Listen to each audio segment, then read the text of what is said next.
Hello दोस्तों। तो आज हम लोग का चैप्टर नंबर 11 का पार्ट 5 है और पीछे पार्ट टोटल 4 अभी तक हो चुका है और टोटल 10 चैप्टर कंप्लीट हो चुका है। आप लोग जाके उसको देख सकते हैं।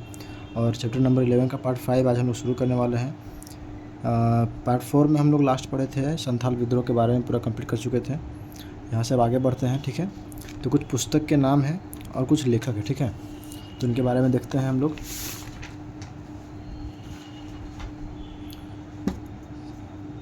तो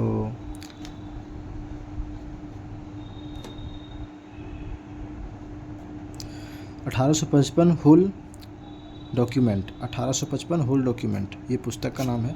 इसके लेखक कौन है? अश्विनी कुमार पंकज, ठीक है। तो 1855 हुल डॉक्यूमेंट, 1855 हुल डॉक्यूमेंट, इसके लेखक अश्विनी कुमार पंकज, ठीक है। ये क्वेश्चन पूछा हुआ है, देखिए स्टार मार्क लगाया हुआ है। तो 1855 हुल डॉक्यूमेंट के लेखक अश्विनी कुमार पंकज। हुल डॉक्यूमेंट के लेखक, हुल डॉक्यूमेंट, ठीक है। 1855 हुल डॉक्यूमेंट के लेखक अश्विनी कुमार पंकज, अश्विनी कुमार पंकज, अश्विनी कुमार पंकज, ठीक है, याद हो जाएगा। हुल डॉक्यूमेंट अश्विनी कुमार पंकज। द संथाल क्या है? इंसरेक्शन ऑफ 1855 से 57। तो द संथाल इंसरेक्शन ऑफ 55-57, 1855 से 57, इसके लेखक कौन है? काली किंकर दत्त, काली किंकर दत्त, ठीक है, काली किंकर दत्त, ठीक है। द संथाल इंसरेक्शन ऑफ 1855-57 के लेखक काली किंकर दत्त, याद रहेगा, Kali Kinkar Datta, Kali Kinkar Datta. The Santhal insurrection of 1855 से 57, काली किंकर दत्त। 1855 होल डॉक्यूमेंट के लेखक कौन थे? Ashwini Kumar Pankaj. The Santhal insurrection of 1855 से 57 के लेखक Kali Kinkar Datta. The Santhal rebellion of 1855-56, the call of Thakur, इसके लेखक Peter B Anderson, Peter B Anderson, ठीक है। The Santhal rebellion of 1855-56, the call of Thakur के लेखक पीटर बी एंडरसन, ठीक है, Peter B Anderson, Peter B Anderson. 1855 whole document के लेखक अश्विनी कुमार पंकज, 1855 होल डॉक्यूमेंट के लेखक कौन थे? अश्विनी कुमार पंकज, 1855 होल डॉक्यूमेंट के लेखक Ashwini Kumar Pankaj. The Santhal insurrection of 1855 से 57 के लेखक काली किंकर दत्त, काली किंकर दत्त, ठीक है। द संथाल इंसरेक्शन ऑफ 1855 से 57, द संथाल इंसरेक्शन ऑफ 1855 से 57 के लेखक काली किंकर दत्त, काली किंकर दत्त, ठीक है, Kali Kinkar Datta. The Santhal rebellion of 1855-56, the call of Thakur, इसके लेखक पीटर बी एंडरसन, ठीक है। The Santhal rebellion of 1855-56, the call of Thakur के लेखक पीटर बी एंडरसन, याद कर लेना है इसको, क्वेश्चन पूछा हुआ है यहाँ से, देख लीजिए। आगे देखिए, सरदारी आंदोलन कब से कब तक हुआ? तो 1858 से 1895, 1858 से 1895 तक। कौन सा? सरदारी आंदोलन। सरदारी आंदोलन कब से कब तक हुआ? 1858 से 1895, ठीक है, 1895। सरदारी आंदोलन हुआ 1858 से 1895, 1858 से 1895, डेट को याद रखना है, ईयर को। तो 1858 से 1895 सरदारी आंदोलन। इस आंदोलन को मुल्की व मिल्की, इसका मतलब क्या होता है? मातृभूमि व जमीन। तो इस आंदोलन को मुल्की व मिल्की का आंदोलन तथा मुल्कुई लड़ाई भी कहा जाता है। सरदारी आंदोलन को मुल्की या मिल्की आंदोलन, ठीक है, मुल्की या मिल्की का आंदोलन तथा मुल्कुई लड़ाई भी कहा जाता है। तो सरदारी आंदोलन को क्या क्या कहा जाता है? मुल्की मिल्की, ठीक है, मुल्की मिल्की का आंदोलन। मुल्की मिल्की का मतलब क्या हुआ कि मातृभूमि व जमीन। तो सरदारी आंदोलन कब हुआ? 1858 से 1895। आंदोलन को मुल्की मिल्की भी कहा जाता है और मुल्कुई लड़ाई भी कहा जाता है। मुल्कुई लड़ाई भी कहा जाता है। तो मुल्कुई लड़ाई किससे कहा जाता है? कौन सा आंदोलन को? सरदारी आंदोलन को। ठीक है, सरदारी आंदोलन को मुल्कुई लड़ाई भी कहा जाता है। मुल्कुई लड़ाई कहा जाता है सरदारी आंदोलन। मुल्कुई लड़ाई, सरदारी आंदोलन, मुल्कुई लड़ाई। मुल्की मिल्की का आंदोलन भी कहा जाता है सरदारी आंदोलन को, और मुल्कुई लड़ाई भी कहा जाता है सरदारी आंदोलन को। ठीक है, याद रहेगा। आगे बढ़ते हैं। इस हड़पे गए जमीन को वापस पाने हेतु कोल सरदारों ने यहाँ पर कुछ छूटा हुआ है। ठीक है, एक मिनट देख लेते हैं।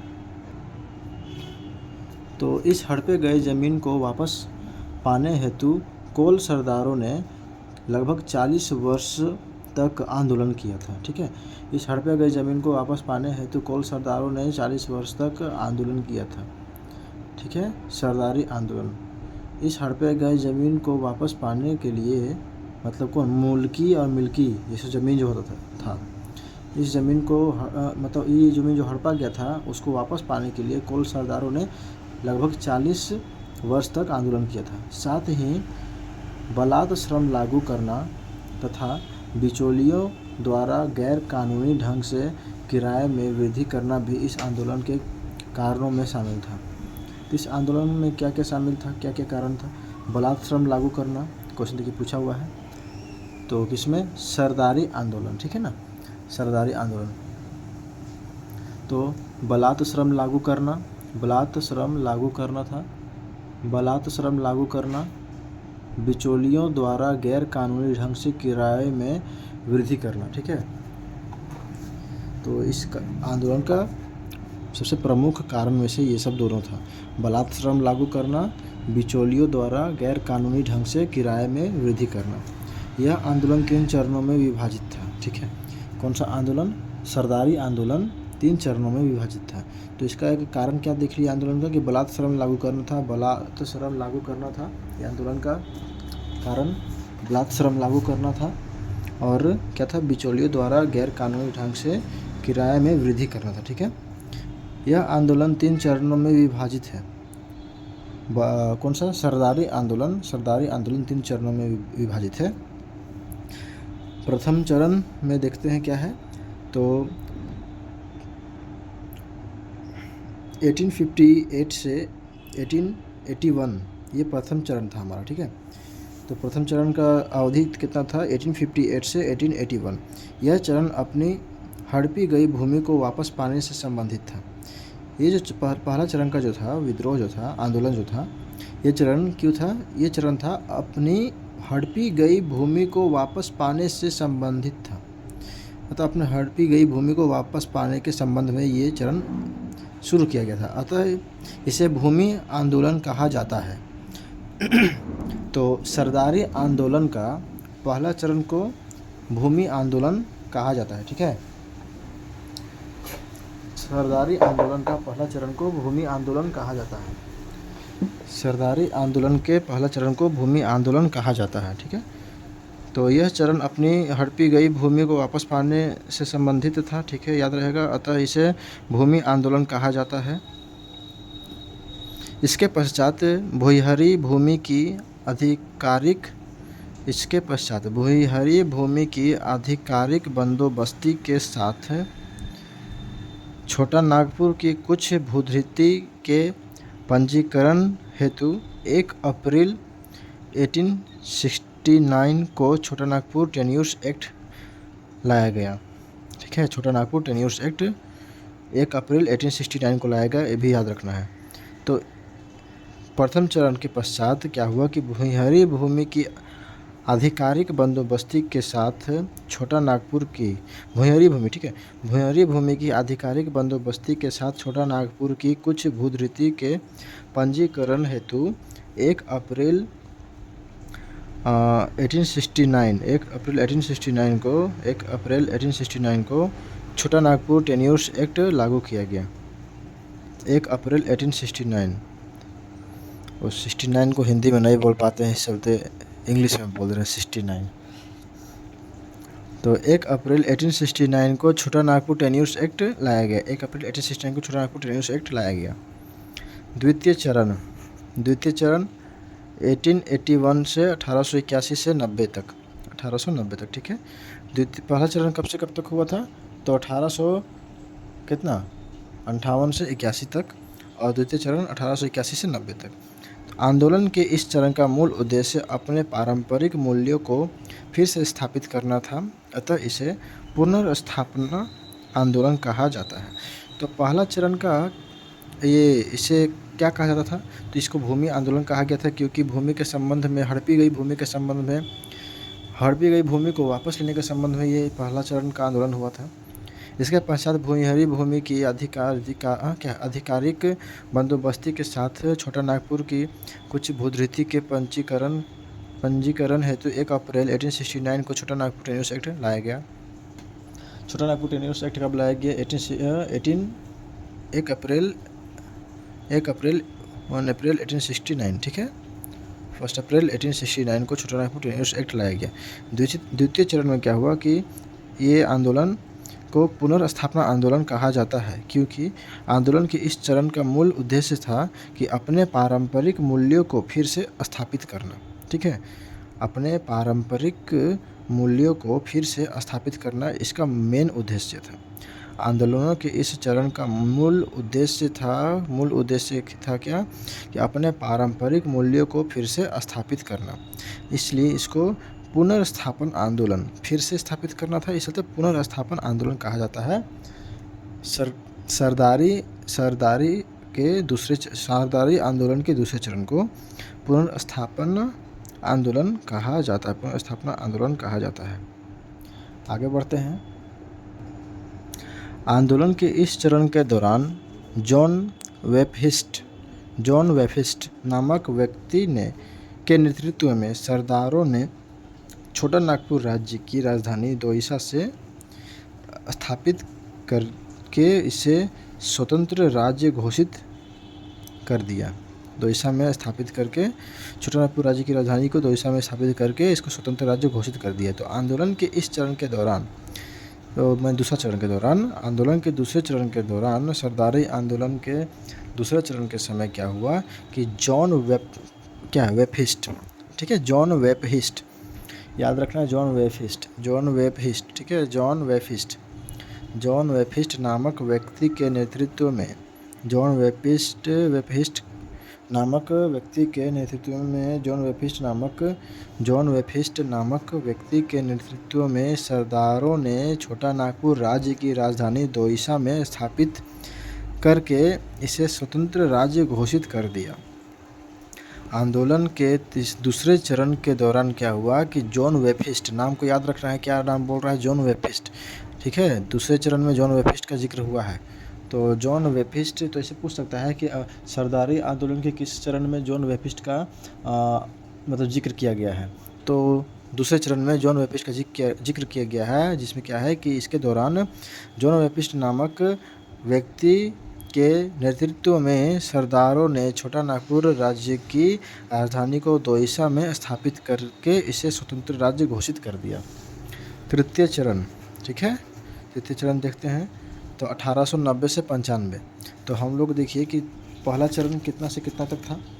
तो पहला चरण हम लोग का था 1858, 1858 से 81 तक। दूसरा चरण कितना था? 81 से 90 तक, 1881 से 90 तक। और तीसरा चरण कितना है? तो 1890 से 1895 तक, ठीक है, याद रहेगा।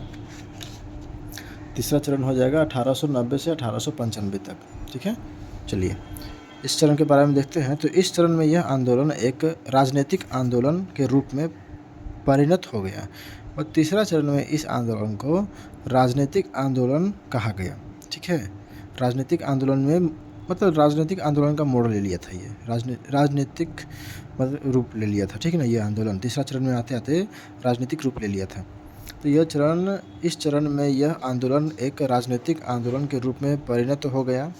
बाद में बिरसा मुंडा का सफल नेतृत्व की चर्चा होने के बाद की चर्चा होने के बाद सरदारी आंदोलन का विलय बिरसा आंदोलन में हो गया। देखिए, तो तीसरा चरण का आंदोलन हो रहा था, सरदारी आंदोलन का तीसरा चरण जब हो रहा था, तो उस आंदोलन में क्या हुआ कि ये आंदोलन राजनीतिक आंदोलन बन गया। ठीक है, राजनीतिक आंदोलन का एक रूप ले लिया।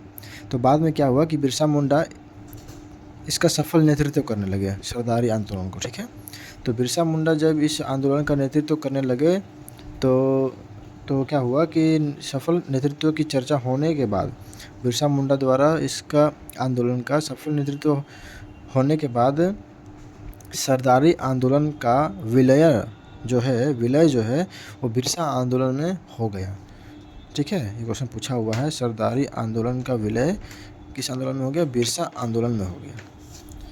सफाहोड़ आंदोलन 1870। ठीक है, चलिए अब देखते हैं इसको। तो सफाहोड़ आंदोलन 1870। सफाहोड़ का शाब्दिक अर्थ है साफ सुथरा मनुष्य। ठीक है, साफ सुथरा मनुष्य, तो नाम से ही पता चल रहा है सफ़ा। ठीक है, तो सफाहोड़ का शाब्दिक अर्थ क्या है? पहले तो सफाहोड़ आंदोलन कब हुआ? 1870। डेट को ईयर को याद रखना है। सफाहोड़ आंदोलन 1870, सफाहोड़ आंदोलन 1870, सफाहोड़ आंदोलन 1870। ठीक है, सफाहोड़ आंदोलन 1870। तो सफाहोड़ का शाब्दिक अर्थ क्या है? साफ सुथरा मनुष्य। इसका एक अन्य अर्थ है सिंगबोंगा के प्रति समर्पण भी है। ठीक है, इसका एक अन्य अर्थ क्या है? सिंगबोंगा के प्रति समर्पण, सिंगबोंगा के प्रति समर्पण, सिंगबोंगा के प्रति समर्पण, सिंगबोंगा के प्रति समर्पण, सिंगबोंगा के प्रति समर्पण।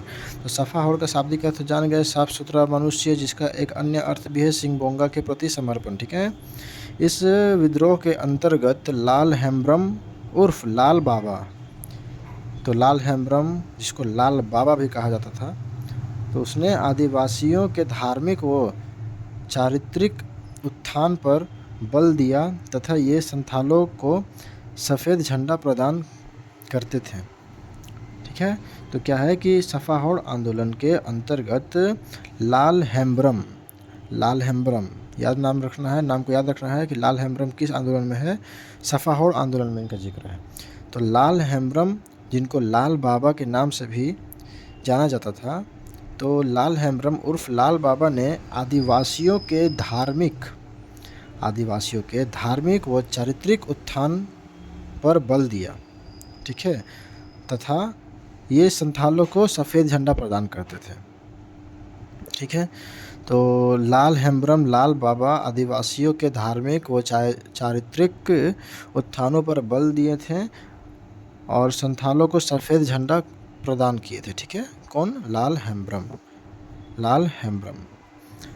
लाल बाबा ने इस आंदोलन में शामिल लोगों को राम नाम का मंत्र दिया तथा मांस मदिरा के सेवन से रोका। तो लाल बाबा ने इस आंदोलन में शामिल लोगों को क्या मंत्र दिया? राम नाम का मंत्र दिया। ठीक है, तो लाल बाबा ने इस आंदोलन में शामिल लोगों को राम नाम का मंत्र दिया तथा मांस मदिरा के सेवन से रोका। आगे देखते हैं। इस आंदोलन के दौरान लाल बाबा के संथाल परगना में दसोधारक दल की स्थापना की। इस आंदोलन के दौरान लाल बाबा के संथाल परगना में संथाल परगना में दसोधारक दल की स्थापना की। तो दसोधारक दल की स्थापना कहाँ हुई और किसने की? तो दसोधारक दल की स्थापना संथाल परगना में हुई लाल बाबा के द्वारा। ठीक है, तो सफाहोड़ आंदोलन के दौरान लाल बाबा ने संथाल परगना में दसोधार दल की स्थापना की। दसोधार दल की स्थापना किसने की? लाल बाबा ने संथाल परगना में। दसोधार दल की स्थापना लाल बाबा ने संथाल परगना में सफाहोड़ आंदोलन के समय की।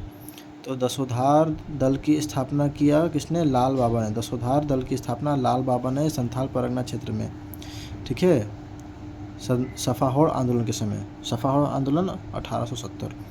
तो क्या है कि इस आंदोलन मतलब सफाहोड़ आंदोलन का दौरान लाल बाबा ने संथाल परगना में दसोधार दल की स्थापना की।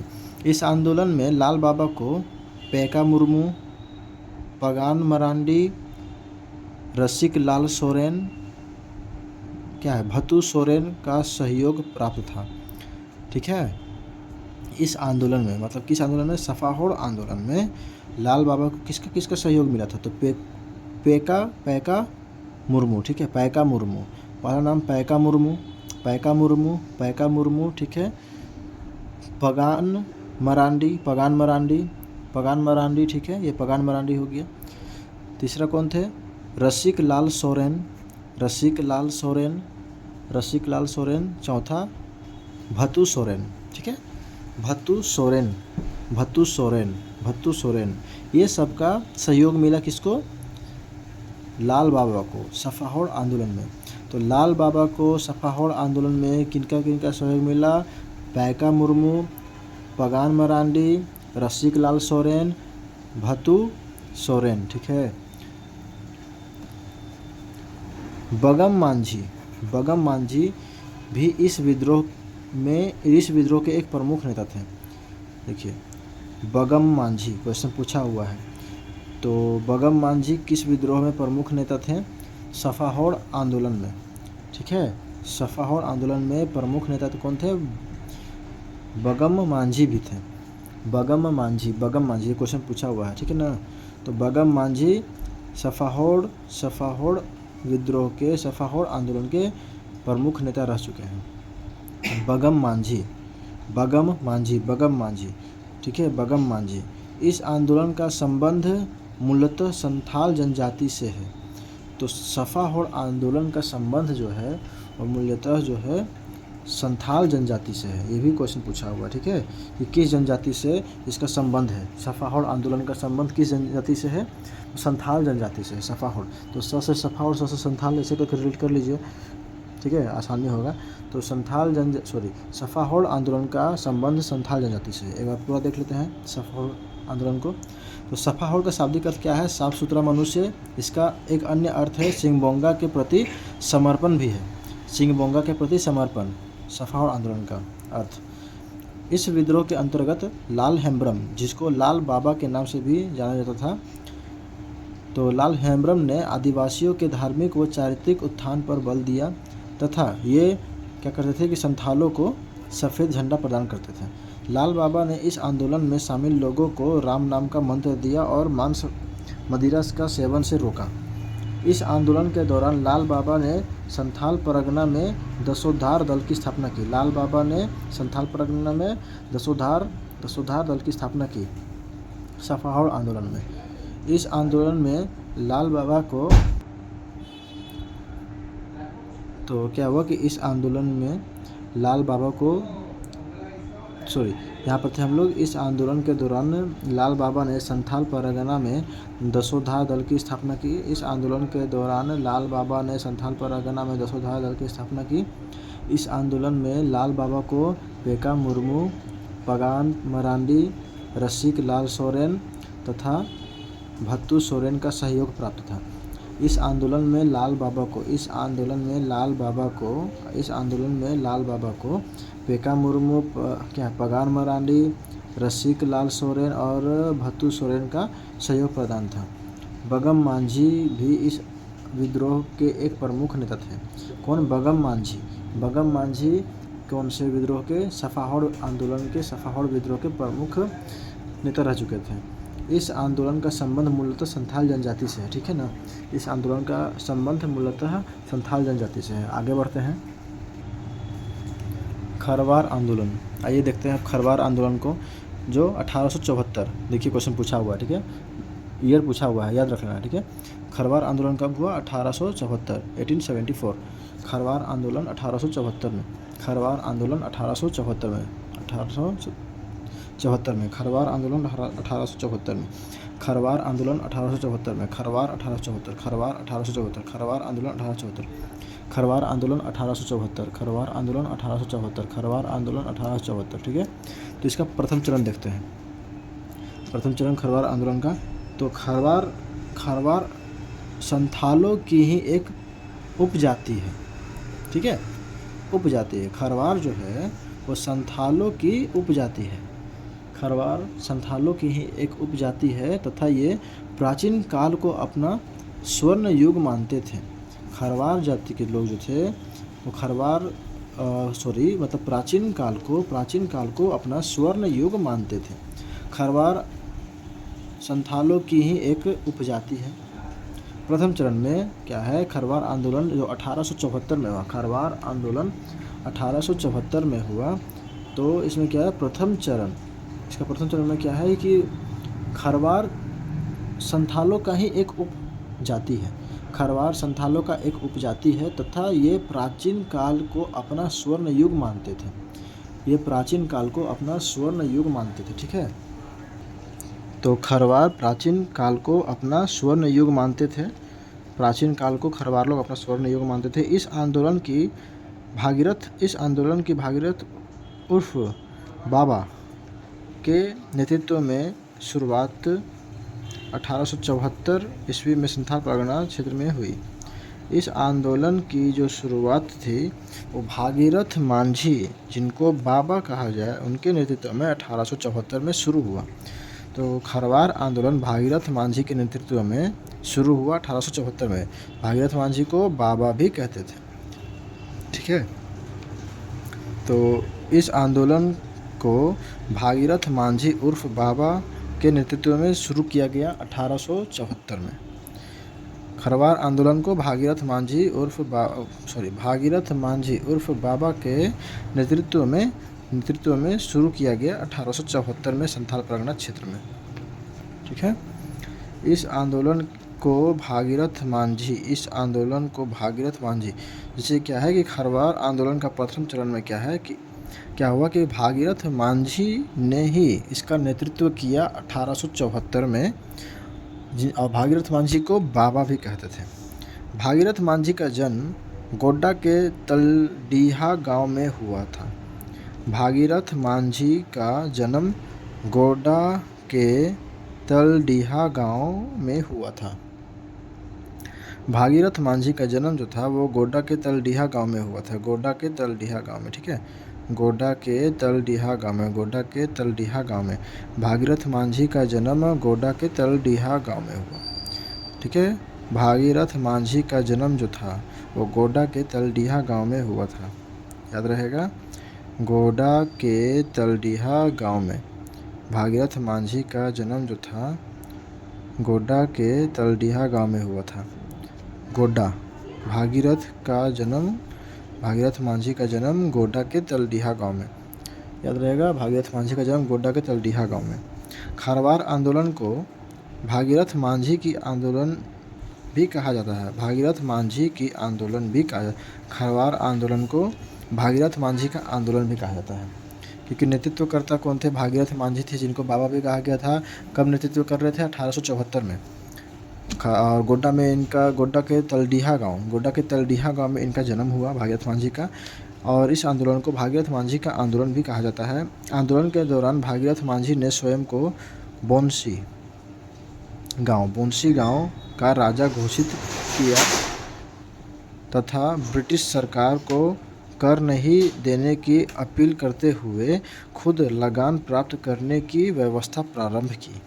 ठीक है, क्या है कि आंदोलन के दौरान क्या हुआ, भागीरथ मांझी ने स्वयं को बोंसी गांव का राजा घोषित किया। तो ये क्वेश्चन पूछ सकता है कि ये कौन सा आंदोलन था? खरवार आंदोलन। तो खरवार आंदोलन के दौरान भागीरथ मांझी ने स्वयं को कहाँ का राजा घोषित किया था? तो खरवार आंदोलन के दौरान भागीरथ मांझी ने स्वयं को बोंसी गांव का राजा घोषित किया। और तथा ब्रिटिश सरकार को कर नहीं देने की अपील करते हुए वह खुद लगान प्राप्त करने की व्यवस्था प्रारंभ की। ठीक है, तो आंदोलन के दौरान भागीरथ मांझी ने स्वयं को बोंसी गांव का राजा घोषित किया तथा ब्रिटिश सरकार को कर नहीं देने की अपील करते हुए खुद लगान प्राप्त करने की व्यवस्था प्रारंभ की। हजारीबाग में इस आंदोलन का नेतृत्व क्या है? दुब्बू बाबा ने किया। तो खरवार आंदोलन के प्रथम चरण का नेतृत्व हजारीबाग में किसने किया? दुब्बू बाबा ने। तो हजारीबाग में खरवार आंदोलन के प्रथम चरण का नेतृत्व किया दुब्बू बाबा ने। ठीक है, दुब्बू बाबा ने नेतृत्व किया हजारीबाग में। तो खरवार आंदोलन के प्रथम चरण का नेतृत्व हजारीबाग से कौन कर रहे थे? दुबू बाबा। ठीक है, दुबू बाबा, दुबू बाबा, दुबू बाबा। ठीक है, दुबू बाबा। दूसरा चरण देखते हैं, खरवार आंदोलन का दूसरा चरण। तो खरवार आंदोलन का दूसरा चरण दुविधा गोसाई के नेतृत्व में 1881 ईस्वी की जनगणना के खिलाफ प्रारंभ किया गया। क्या है कि खरवार आंदोलन का दूसरा चरण दुविधा गोसाई के नेतृत्व में, किसके नेतृत्व में? दुविधा गोसाई। देखिए नाम क्या है, दुविधा गोसाई। तो खरवार आंदोलन का दूसरा चरण दुविधा गोसाई के नेतृत्व में 1881 ईस्वी की जनगणना, ये पहला जनगणना हुआ था इस समय। ठीक है, तो खरवार आंदोलन का दूसरा चरण दुविधा गोसाई, दुविधा गोसाई, दुविधा गोसाई। ठीक है, नाम याद रखना है, दुविधा गोसाई। दूसरा चरण किसके नेतृत्व में? दुविधा गोसाई के नेतृत्व में 1881 की जनगणना के खिलाफ प्रारंभ किया गया। 1881 के जनगणना के खिलाफ प्रारंभ किया गया था, परंतु ब्रिटिश सरकार द्वारा दुविधा गोसाई की गिरफ्तारी के बाद यह आंदोलन समाप्त हो गया। लेकिन क्या हुआ कि ब्रिटिश सरकार ने दुविधा गोसाई को गिरफ्तार कर लिया, जिसके बाद यह आंदोलन हो गया समाप्त। ठीक है, तो खरवार आंदोलन का दूसरा चरण में क्या है, एक बार और देख लेते हैं कि खरवार आंदोलन का दूसरा चरण दुविधा गोसाई के नेतृत्व में हुआ। किसके खिलाफ किया गया था? 1881 के जनगणना के विरोध में था। लेकिन ब्रिटिश सरकार ने क्या किया कि दुविधा गोसाई को गिरफ्तार कर लिया और ये आंदोलन का दूसरा चरण खत्म हो गया। चलिए अब आते हैं बिरसा आंदोलन के बारे में जानते हैं। ठीक है, बिरसा आंदोलन के बारे में जानते हैं। 1895 से 1900, 5 साल चला। 1895 से 1900। बिरसा आंदोलन, बिरसा आंदोलन कब हुआ? 1895 से 1900 तक। डेट को याद रखना है, पूछ देगा, क्योंकि खरवार पूछ दिया कितना था 1874, तो बिरसा आंदोलन तो बहुत ही इंपॉर्टेंट हो जाता है, ये बहुत लंबा जाता है। ठीक है, इसमें बहुत सारी इन्फॉर्मेशन आपको याद रखना पड़ेगा। तो बिरसा आंदोलन 1895 से 1900 तक, 1895 से 1900 तक, 1895 से 1900 तक। ठीक है, इस आंदोलन को मुंडा उलगुलान भी कहा जाता है। बिरसा आंदोलन को मुंडा उलगुलान भी कहा जाता है। तो पहला क्वेश्चन तो यहीं से देखिए पूछा हुआ है ये क्वेश्चन। तो मुंडा उलगुलान किस आंदोलन को कहा जाता है? तो बिरसा आंदोलन को मुंडा उलगुलान कहा जाता है। बिरसा आंदोलन 1895 से 1900 तक हुआ था, 5 साल चला। ये आंदोलन को मुंडा उलगुलान भी कहा जाता है। उलगुलान का तात्पर्य क्या है? विद्रोह या महान हलचल। ठीक है, तो ये भी देखिए पूछा हुआ है। तो उलगुलान का तात्पर्य क्या है? तो विद्रोह है। उलगुलान का तात्पर्य विद्रोह या फिर महान हलचल। इस आंदोलन को मुंडा आंदोलन, बिरसा आंदोलन को मुंडा आंदोलन भी कहा जाता है। उलगुलान का तात्पर्य है विद्रोह से और महान हलचल से। 19वीं सदी में हुए सभी आदिवासी आंदोलनों में यह सर्वाधिक व्यापक और संगठित आंदोलन था। तो 19वीं सदी में जो सभी आंदोलन में से, सभी आदिवासी आंदोलनों में से ये आदिवासी जो था वो सबसे व्यापक और सबसे संगठित आंदोलन था। ठीक है, तो बिरसा आंदोलन 19वीं सदी में हुए आदिवासी आंदोलनों में यह व्यापक और संगठित आंदोलन माना जाता है। एक बार और देख लीजिए, तो बिरसा आंदोलन 1895 से 1900 तक चला। यह आंदोलन को मुंडा उलगुलान भी कहा जाता है। उलगुलान का तात्पर्य क्या होता है? विद्रोह होता है या फिर महान हलचल होता है।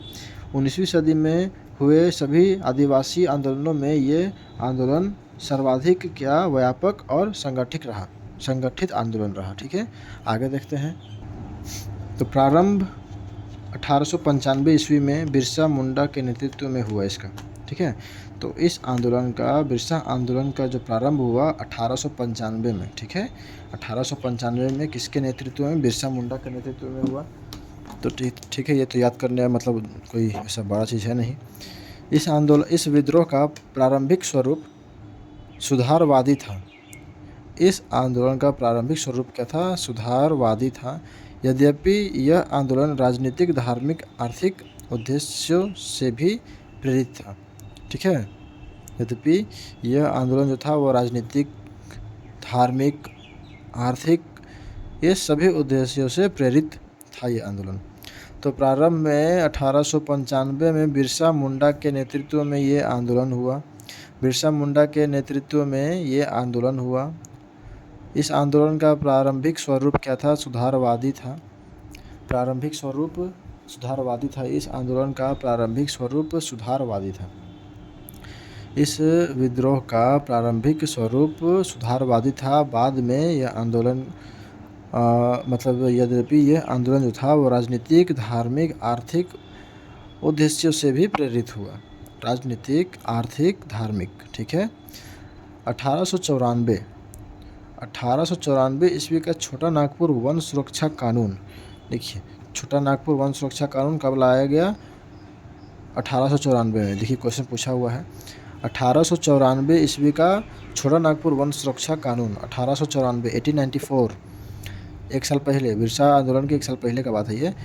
1894 का छोटा नागपुर वन सुरक्षा कानून। छोटा नागपुर वन सुरक्षा कानून के लागू होने से आदिवासियों के जीवन निर्वाह साधनों पर संकट हो गया।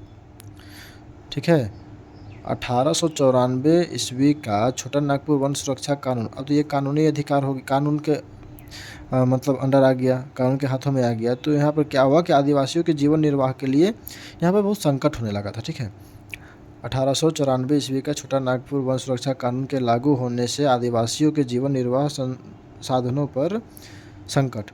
1895 ईस्वी में बिरसा मुंडा ने 1895, ठीक है, 1895, 1895 ईस्वी में बिरसा मुंडा ने सिंगबोंगा धर्म का प्रतिपादन करते हुए लोगों को धार्मिक स्तर पर संगठित करने का प्रयास किया। तो क्या हुआ कि 1895 में बिरसा मुंडा ने सिंगबोंगा धर्म, ठीक है, सिंगबोंगा धर्म का प्रतिपादन करते हुए लोगों को धार्मिक स्तर पर संगठित करने का प्रयास किया।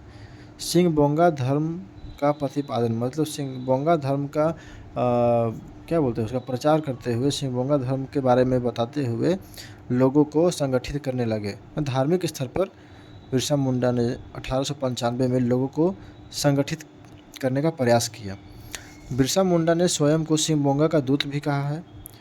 सिंगबोंगा का दूत कहा है बिरसा मुंडा ने स्वयं को सिंगबोंगा का दूत भी कहा है। बिरसा आंदोलन का मुख्यालय कहाँ था? खूंटी में था। क्वेश्चन पूछा हुआ है, देख लीजिए। तो बिरसा आंदोलन का मुख्यालय जो था वो खूंटी में। बिरसा आंदोलन का मुख्यालय खूंटी था। बिरसा आंदोलन का मुख्यालय खूंटी था। बिरसा आंदोलन का मुख्यालय कहाँ था? खूंटी में था। इस विद्रोह के समय क्या हुआ कि इस विद्रोह के समय रांची का उपायुक्त क्या? Straight field. तो बिरसा आंदोलन के समय रांची का उपायुक्त कौन था? Straight field. बिरसा आंदोलन का मुख्यालय खूंटी में था। इस आंदोलन के समय रांची का उपायुक्त कौन था? रांची का उपायुक्त, ठीक है, डीसी। तो रांची का उपायुक्त कौन था? स्ट्रेट फील्ड, ठीक है, स्ट्रेट फील्ड। बिरसा मुंडा आंदोलन के समय रांची का उपायुक्त स्ट्रेट फील्ड था। बिरसा मुंडा आंदोलन के समय, विद्रोह के समय रांची का उपायुक्त स्ट्रेट फील्ड था। स्ट्रेट फील्ड याद रहेगा, स्ट्रेट फील्ड। बिरसा मुंडा के आंदोलन में गया मुंडा की पत्नी मानकी मुंडा ने महत्वपूर्ण भूमिका अदा की थी। तो मानकी मुंडा किसकी पत्नी थी? गया मुंडा की। इस विद्रोह में एक महत्वपूर्ण भूमिका अदा की। तो क्या है कि बिरसा मुंडा के आंदोलन में गया मुंडा की पत्नी मानकी मुंडा ने महत्वपूर्ण भूमिका अदा की थी। बिरसा मुंडा के आंदोलन में गया मुंडा की पत्नी मानकी मुंडा, ठीक है, गया मुंडा की पत्नी मानकी मुंडा। तो मानकी मुंडा किसकी पत्नी है? गया मुंडा की पत्नी है। किस आंदोलन में अपना भूमिका अदा की थी? तो बिरसा आंदोलन में। बिरसा मुंडा आंदोलन में गया मुंडा की पत्नी मानकी मुंडा ने अपना महत्वपूर्ण भूमिका निभाई है। मुंडा आंदोलन के समय कटोंग बाबा कटोंग, साहेब कटोंग, रारी कटोंग नामक गीत प्रमुख था। ठीक है, तो मुंडा आंदोलन के समय, बिरसा मुंडा आंदोलन के समय कटोंग बाबा कटोंग, साहेब कटोंग, रारी कटोंग नाम का गीत प्रमुख था। कौन सा गीत? तो ये गीत डायरेक्ट ऐसे पूछ सकता है कि ये गीत का नाम लिख देगा और पूछ देगा किस आंदोलन में ये प्रमुख था, तो ये बिरसा आंदोलन में। तो कटोंग बाबा कटोंग साहेब कटोंग कटोंग रारी कटोंग कटोंग नामक गीत कौन से आंदोलन में प्रमुख था, तो बिरसा आंदोलन में। साथ ही इस आंदोलन के दौरान अबुआ राज क्या है एटे जाना, अबुआ राज एटे जाना, महारानी राज टुंडू, ये पूछा हुआ है, महारानी राज टुंडू जिसको अब मुंडा राज प्रारंभ हो गया, टुंडू समाप्त हो गया है, तो अबुआ दिसुम का भी ऐलान किया गया। बड़ा कन्फ्यूजन है यार। देखिए साथ ही क्या हुआ, इसके समय आंदोलन के दौरान क्या हुआ, अबुआ राज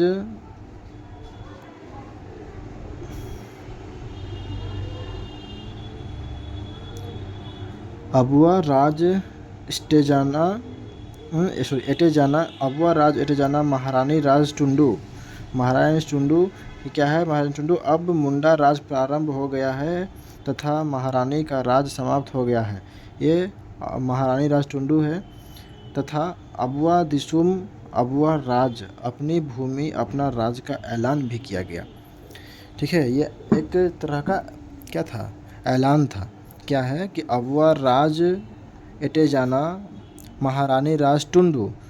ठीक है, टुंडू इसका क्या हुआ था, महारानी राज टुंडू का मतलब क्या हुआ था कि अब इसका मतलब कहा जाता है कि अब मुंडा राज प्रारंभ हो गया है और महारानी का राज समाप्त हो गया है। ठीक है, तथा अबुआ दिसुम अबुआ राज मतलब अपनी भूमि अपना राज्य का ऐलान किया गया।